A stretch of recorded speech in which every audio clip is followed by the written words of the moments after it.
What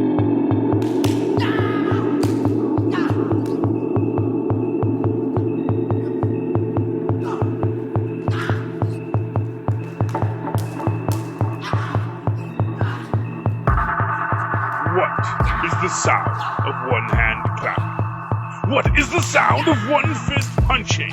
What is the sound of the IronCast? Good evening, students. I am your host, Charlie, the Professor Esser, and with me, as always, is my skinny rich friend. It's Mozz. Hey, Mozz. Welcome back to the IronCast. Tonight's episode, Episode 5, Underneath Pluck Lotus. An insidious new drug hits New York. Danny recruits Colleen for the fight, and Claire discovers that credit cards can have many uses. Directed by Uta Bryzowitz and created by Scott Buck, written by Christine Chambers with good old staff writer Dwayne Worrell doing the heavy lifting. Okay, now, before we get into tonight's episode, we did get a letter last week, right, from loyal listener Kenneth Smyson. Kenneth the good old Ken Smyson. Yes, Kenneth the Sputter Slayer Smyson. Which actually next episode. Although I think we get next episode we get the Sputter Slayer, but we'll deal with that next episode. Ken wrote us a letter. It says, "Hey guys, I'm a few episodes into Iron Fist, enjoying it so far. I won't spoil anything, but the show is probably on the weaker end of all the Netflix shows so far. My main issue is the action and martial arts. But all the crap this is getting is stupid. It's like critics are lining up to slam it for not being perfect. The headline worst Marvel Netflix show might be true, but if every show prior was an A and this is a B, it's not like a drop off the cliff, just some clickbait critics. Will we ever see critics get better, as in more honest, or are we doomed to eventually have nothing but money-driving review websites? I guess the Diamond Mercedes do cost money. See you guys, Kenneth." Okay. Thanks for the letter, Kenneth, as always. Here's what I'm going to say, because I did, we're actually, normally we do 2 episodes a night. We're recording on Tuesday, so we're only going to do 1, because I need the live tweet agents, because it's back, kids. I will say this, episode 5 and episode 6, that's what the critics got to see first, and that's where a lot of the negative reviews came. And, there are things that Mozz has pointed out that didn't work for him. There's things I've pointed out that didn't work for me. There's lots of things that don't work. And for what it's worth, I do think that this series does have the I don't want to say problem, but the reality of not being a groundbreaking show the way that Jessica and Luke Cage were. When Jessica and Luke Cage were, and really even Daredevil. Well, Daredevil was just really a fantastic show. Because they had to hit on all cylinders. There was nowhere for weakness on it. And Jessica and Luke were both very groundbreaking shows in what they did. I think that some of the problem for the show is it not having a real solid voice and not having, and having some kind of slapdash editing and direction. And, completely. And these are very real criticisms. Now, that said, I do feel that it does build, it does grow, and it does get stronger. I think that by the end of the 6th episode, I was excited, and then taking a quick peek at the 7th, I didn't finish it, but I did take a quick peek at it, and I'm like, oh, this is good. And really, this episode, the 5th episode, after the 4th episode, this I thought had the most fantastic opening of any of these episodes. What did you think of the opening with our sales reps? It reminded me a lot of the was it the Sledgehammer video where all the girls are in suits and they're playing guitar?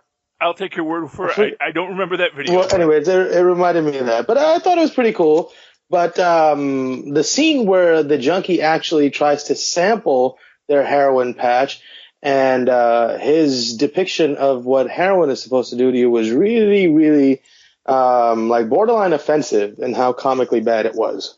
Oh, really?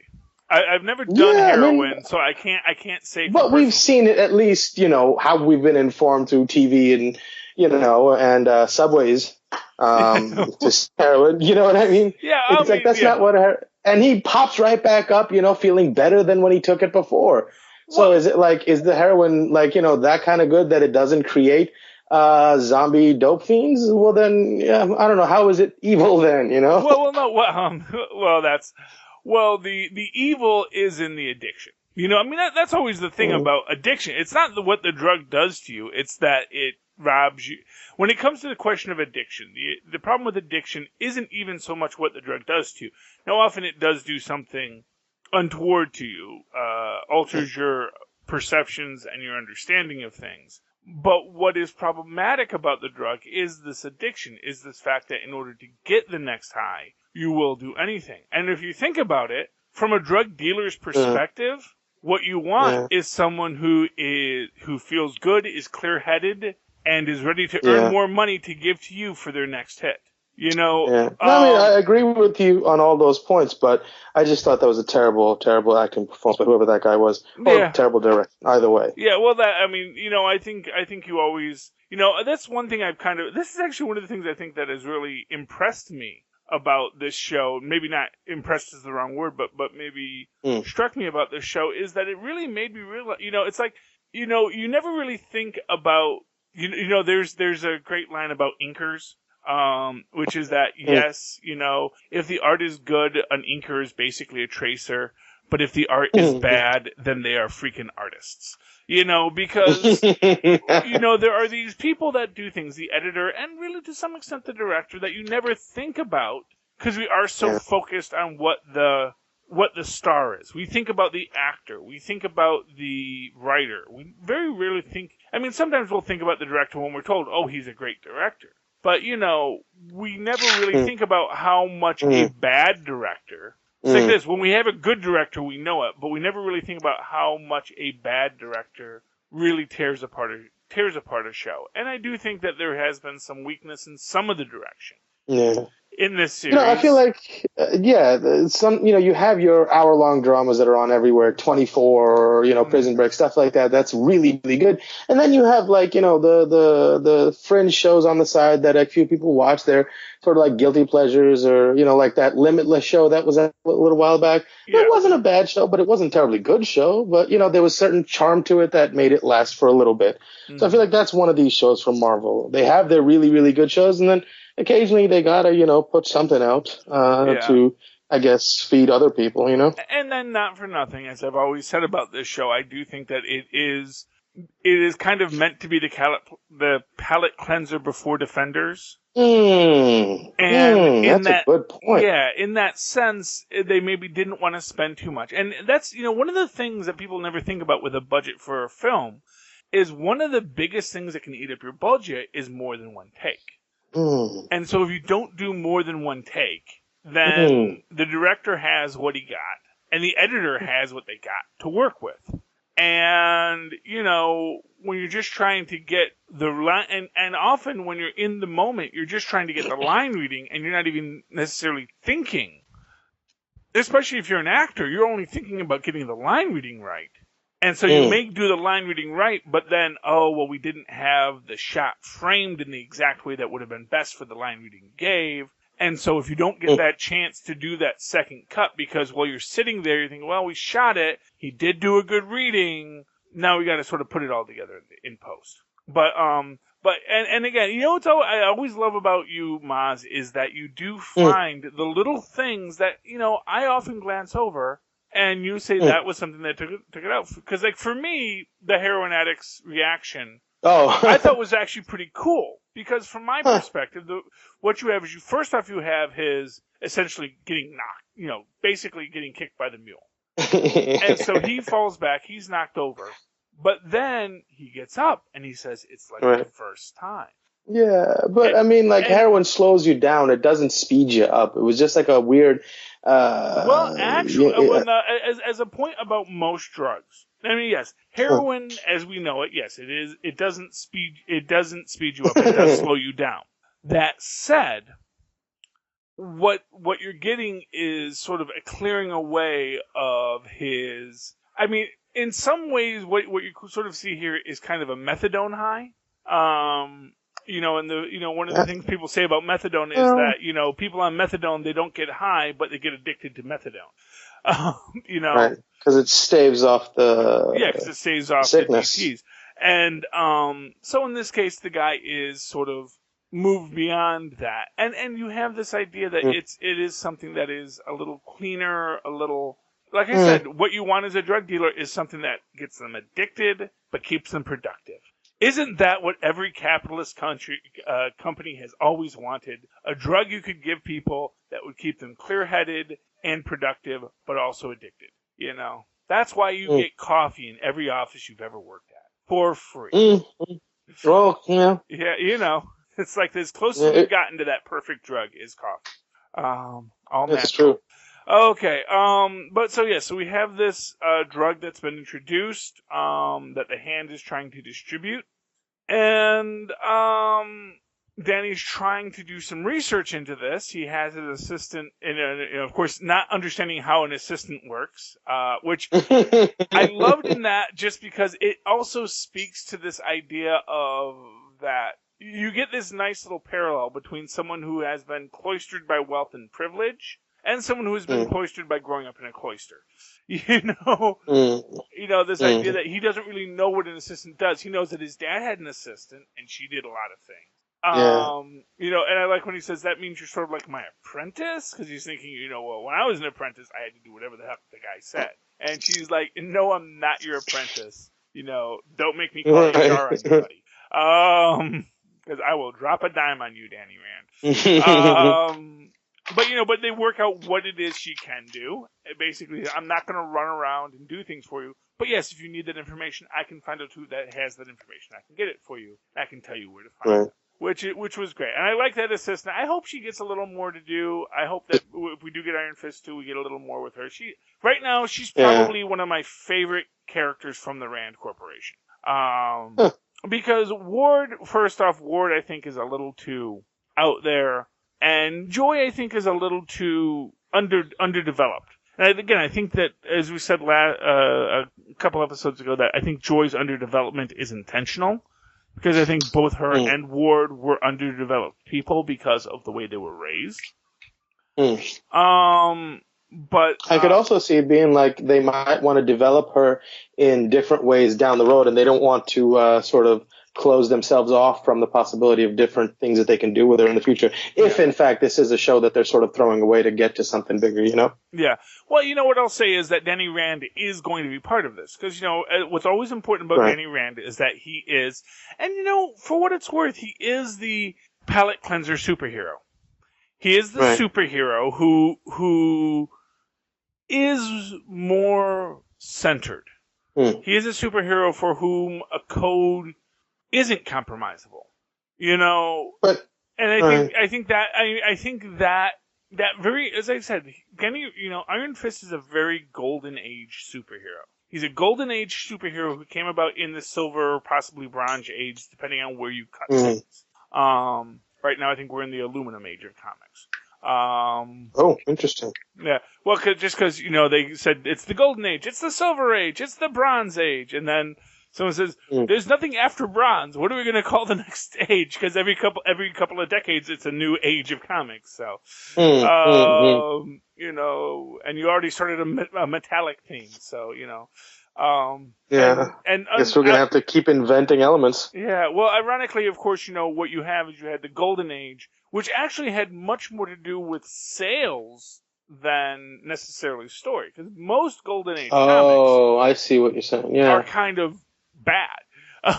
You had some great comics in there. You had Superman and you had Batman, and you had Wonder Woman. You had the triumvirate of DC. But aside from that, they're mostly, you had Captain America, and Namor, and Human Torch, who were really Marvel's triumvirate. And but outside of those three, you had a lot of Trek in the Golden Age, but people bought it, and so it was very golden. And the Silver Age was about the reinvention of comics, when the people who had first grown up, well, not necessarily the people who had grown up on comics, although some of the people who grew up on comics became very influential in the Silver Age.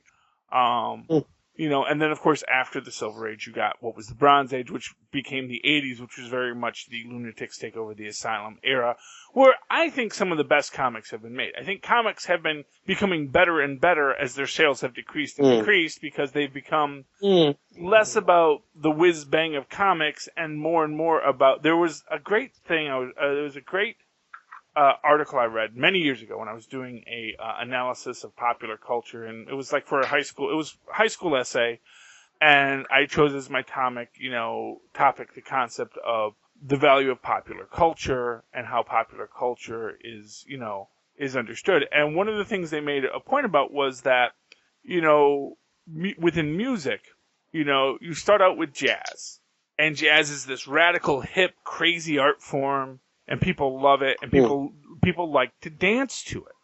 But then what time are we talking about? What decade? Well, we're talking about like the Jazz Age. We start from the 1920s, when jazz was the new hip art form, and people would go and dance to it, and they would say, but as jazz gained in complexity, as it became more popular, you stopped dancing to jazz and you started to sit and listen to jazz.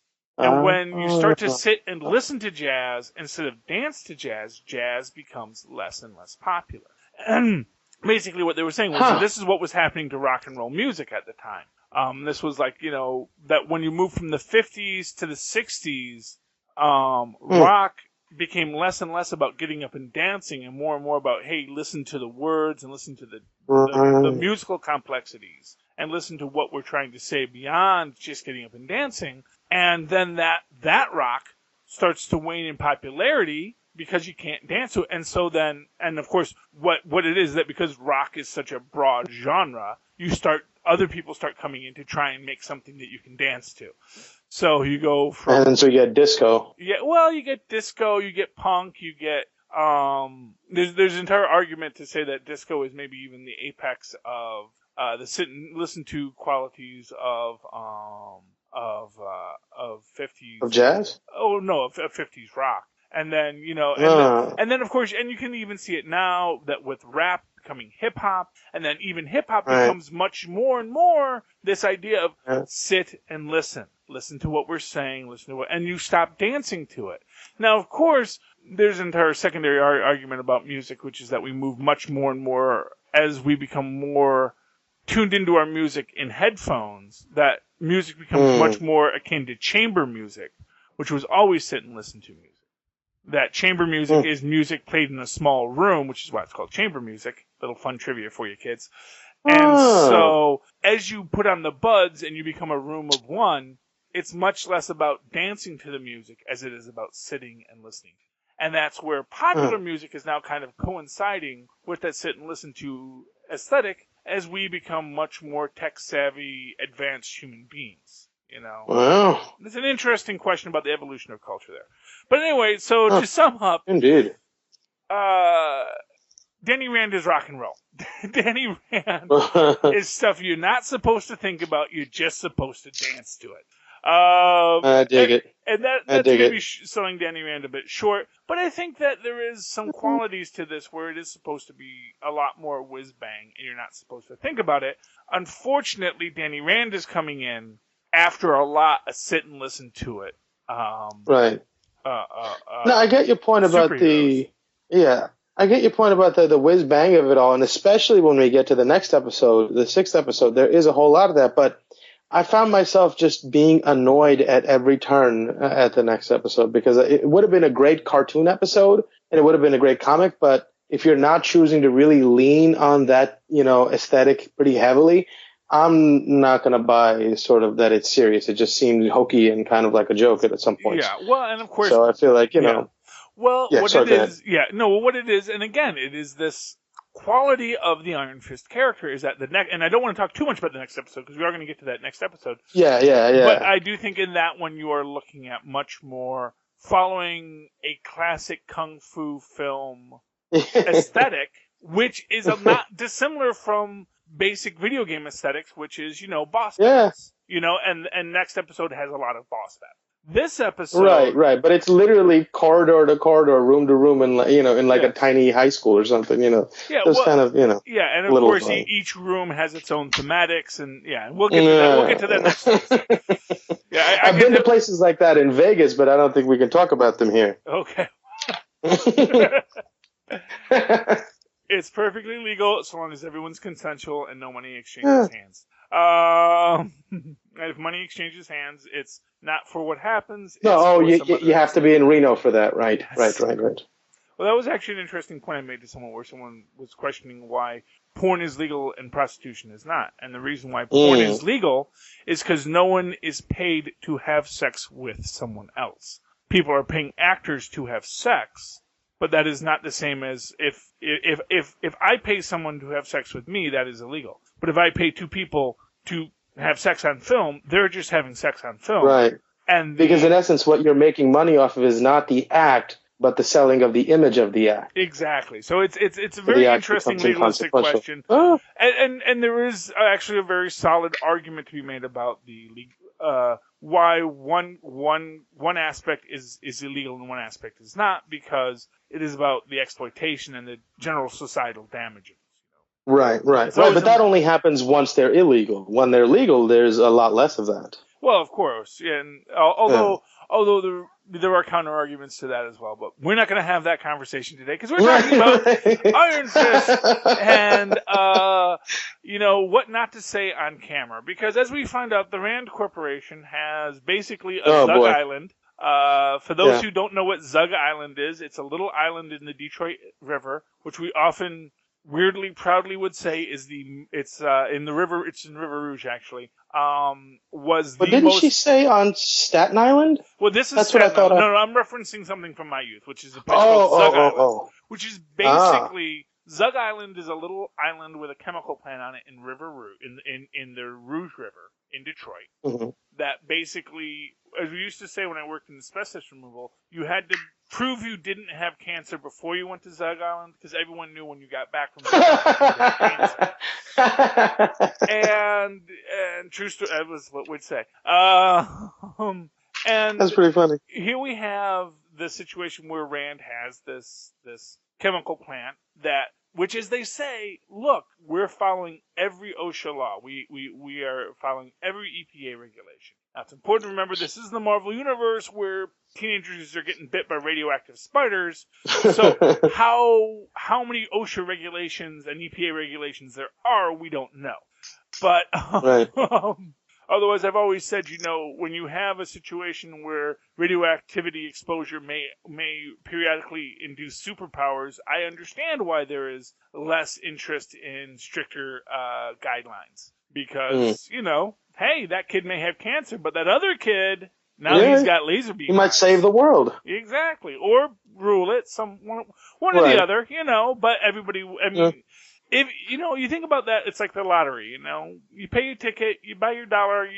You're not going to win most likely, but you always hope. And for something like this, it's basically this idea that yes, there is these poisons out there, but every so often someone gets to be superhuman. But we don't get that here. We get that kids are dying of cancer, which is a tragedy. And the shyster lawyer decides to corner Danny Rand after people hear about Danny Rand doing the whole thing last episode of let's give the drug away at cost. Yeah, well, I thought that was one of the boys' mothers, though. That wasn't the lawyer, was it? Well, no. You saw the lawyer basically cueing the mother. So that's him. I got you.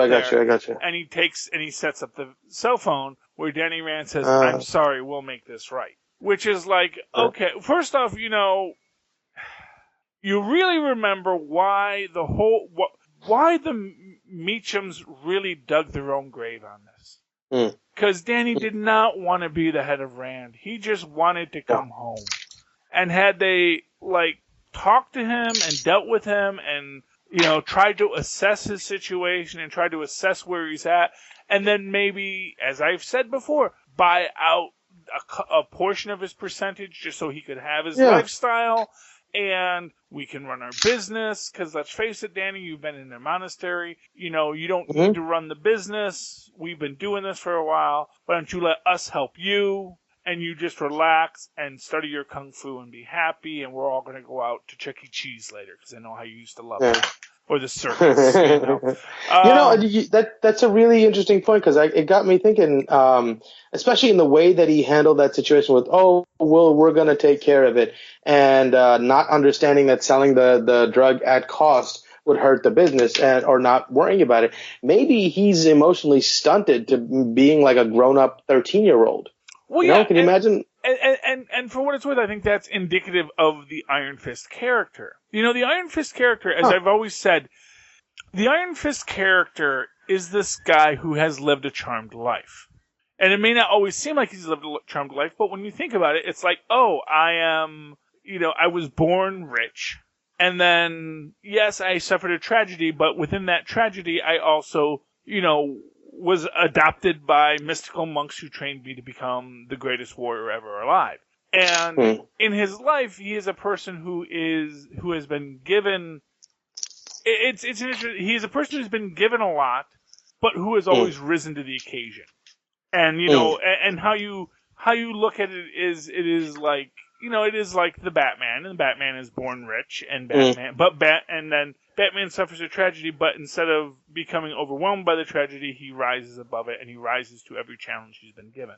Right. And the difference between Batman and Danny Rand is because his parents died in a plane crash, Danny Rand is not obsessed with vengeance. He's just, he's not going to say, darn you, inferior aeronautics, you're flying a plane over the Himalayas. I mean, who even thinks that's a good idea? I know they do it all the time, but still, it's like, you're very high. You're higher than literally any human was ever meant to go. That makes me think of, I wonder why they were ever there to begin with. There's got to be some deeper story that I think might involve Harold. I would like it to, anyways. Oh yeah, well I think there is. I think that we're going to get that there is a lot of things that little Danny never knew in how he wound up where he wound up, and we're going to have to see how that plays out through the rest of the thing. And it really strikes me as we walked into this episode, the 5th episode, then the 6th episode, that very clearly things pick up after the 6th episode. That there's clearly going to be many more mysteries unveiled, and it is going to accelerate, and we're going to get into that breakneck pace.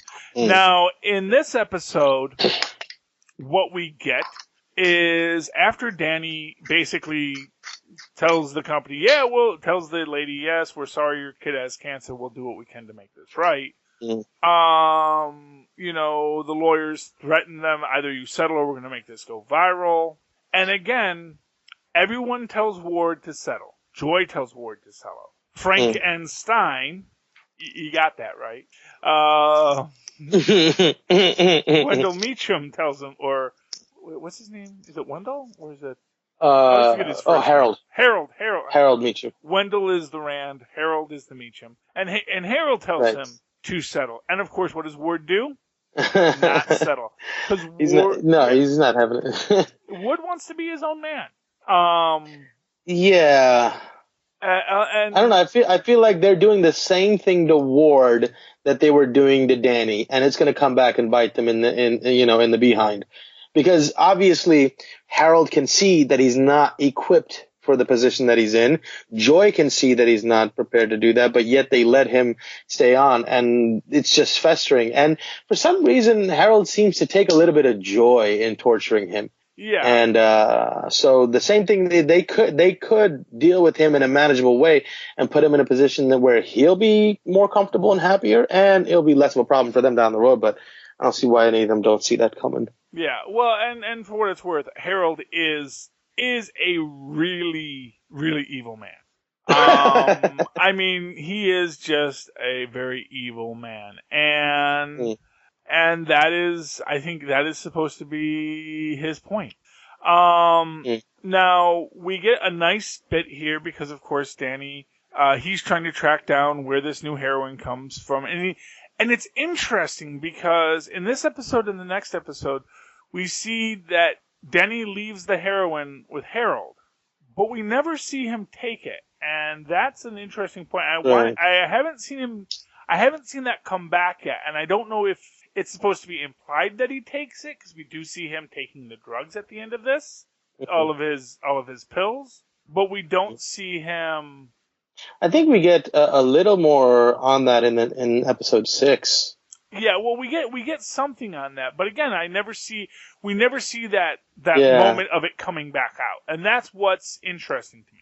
But anyway, and another interesting point about that is his reaction as he degrades over the course of the next episode is if in fact he did use it, then his reactions are very different than the guy who tried it before. Well, no, actually. And that may be the point. If he did try it, as I said, all we saw was that first 5 minutes.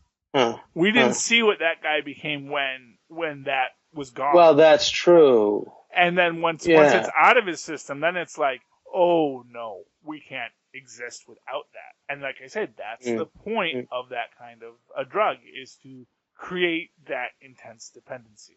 But we'll talk about a little bit more of that next episode. And again, we don't know if he's taken it yet. We don't know if that's going to be addressed or not. But what Danny figures out what he thinks is the drugs are coming in and when they're coming in, and he gets Colleen Wing to be his backup, and they go down to the pier, and we do see these big semi trucks coming in, and I actually thought this was kind of, again, to go to the naivete of Danny, like he was expecting like big bales that marked heroin. Right. Because it opened up, and it's a box. And here's some more. Actually, the other one, I guess, was labeled guns. He said, well, why do they need guns if they're not up to something? Because this is America, Danny ran.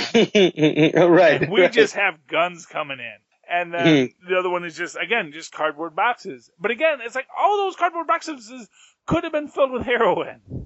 Yeah. But, it's like, well, but they're not marked heroin, so how do we know? It's like, but of course, Danny does go down, and he does go in there, and the truck takes off, and he realizes, oh, there's a little door in the back, and he walks into a little living room where a man is watching TV, and we get a nice fight between Danny and the bodyguard.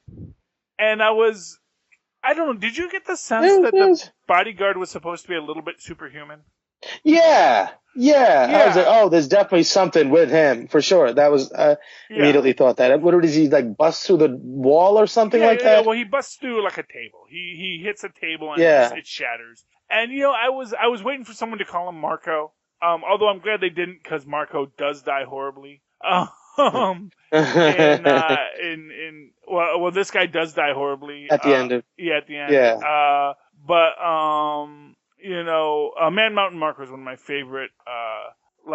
Basically he's basically a low-level thug who's got just like that borderline super soldier serum in him. So he's got that super strength, but like not nearly as much as like a guy like Spider-Man has. But they send him in to fight Spider-Man, and he can land a good punch. He's a tough guy, but he's never quite up to par, as they say. Right. So Danny and the guy fight, and in it the old fat guy gets stabbed, and we find out the fat guy is actually the chemist. Danny defeats the guy. Colleen Wing basically steals the security van and drives up behind them, so that when Danny uses the Iron Fist to smash out the doors, he leaps onto the car with the guy, and then they have to take him to a hospital. He says, I can't go to the hospital. They're going to have me arrested. And so who do they take? And they have my daughter. Yeah, they have his daughter. I think he calls her, and of course they Sapienta, have but Sabine. Sabine, I think. Yes. Anyway, they take him to see Night Nurse, our good old Claire Temple. And she does some quick meatball surgery on the guy. But even she says, we've got to get this guy to a hospital. It's like, I kept him from dying right now, but this isn't going to last. This isn't a long-term solution. And how does this episode end? Well, it ends with Marco, not Marco, in the warehouse with Madame Gao. With Madame Gao explaining that this guy punched through a wall, punched through a steel door, and I gotta be honest with you, I was a little disappointed by basically how accepting he was of his fate. You thought so? Well, yeah, because I'm like, not for nothing. I mean, I know this is the hand. I know they'll find you wherever you are. But this is a guy who does have at least a little bit of superhumanity behind him, Yeah. I see what you're saying, where it was wasteful of her to waste him, but I think I see them as the kind of organization that only attracts a certain kind of person that would be willing to give themselves over completely to a cause. To their death, and take pride in it, almost to say, okay, you know what, I fucked up, but I still get to, be a part of the progression of our movement, even by me giving myself up to die here. And for what it's worth, much like the raised righteous fists of harmony, the hand are immortal. The hand could bring you back. So it's like, okay, I messed up, and now they gotta kill me. Oh, interesting. But you know what? Maybe in a day or two, I'll bring me back. Yes, I'll be a mind-controlled slave. But you know what? I've had worse situations. I've had worse jobs. Hey, you know what? Maybe he was brought back. That's why he was so powerful. And it's like, okay, now we got to put you back on the shelf. Back on the shelf means back on the pike. Yeah, well, exactly. And that is that. And I do think we do get Joy walking in on Ward, stoned out of his head. And sort of having to deal with I'm beginning to like his character more and more now. There's beginning to be a little depth to him. Yeah, well, because you know why? And I think this is kind of maybe even where Joy's character shows her weakness, is that Ward has agency. Ward is making decisions for himself, and Ward is making decisions against everyone who tells him what to do. And Joy is just sort of going along because she thinks that's what she has to do, against her own better judgment, as it turns out. But, she's just going along, whereas Ward is having agency. Ward is finally going through his rebellious stage, essentially. Yeah.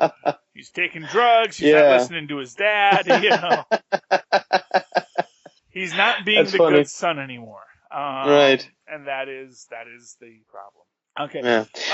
I wanted to say, I'm finding myself more and more like not wishing for Joy to be a bad guy now. Because I'm kind of beginning to be like, oh, maybe there's some good in her, and I want her to stay that way. I think the other thing that I thought was interesting to mention in this episode was the date, the quote unquote not a date, at the dojo with Claire Temple sitting as chaperone. It was, and again, makes me more think that he's just a 15-year-old. Well, yeah, and again, I think that immaturity is central to it.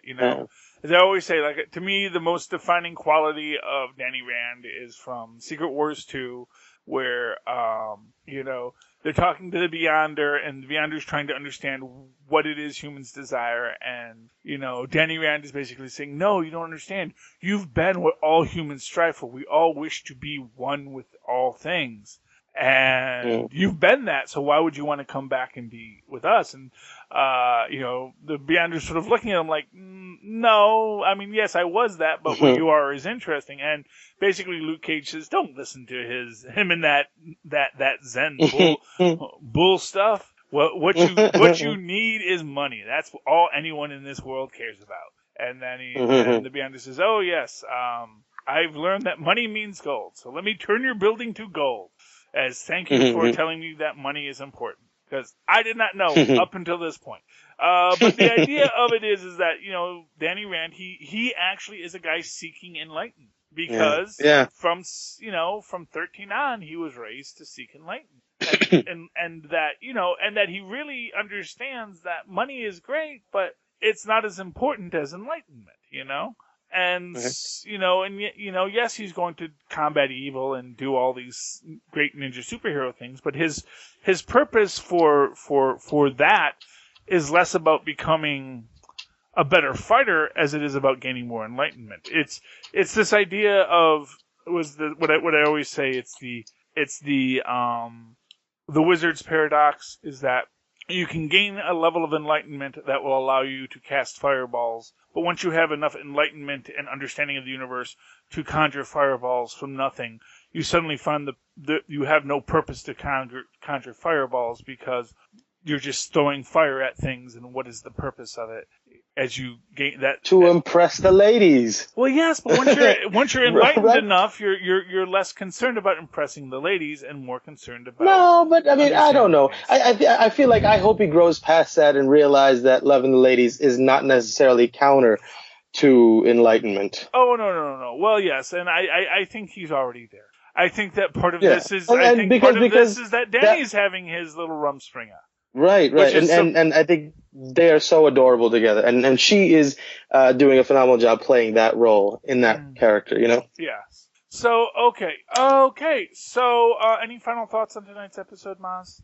No, I think we pretty much covered everything, yeah. Okay, so, Mozz, if someone would like to reach out and touch you and talk to you about Iron Fist or anything else in the great podcasting universe or mixed martial arts, how can they find you? They can email me at mozzmanzor@gmail.com or find me on Facebook at Mozz Manzor. That's MOZZMANZOOR. And of course, you can always write to me in that old-fashioned email way at superconnectivityblog@gmail.com. That's superconnectivityblog, all one word, @gmail.com. And of course, follow me on Twitter as I live tweet Agents of S.H.I.E.L.D., Powerless, which probably will not get a second season, and any other show I darn well feel like. At Charlie Esser, that's CharlieEsser.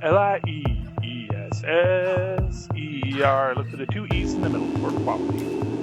Students, thank you for learning with us once again. Remember, the path to Kunlun is not a path to a door, the road leading forever into the horizon.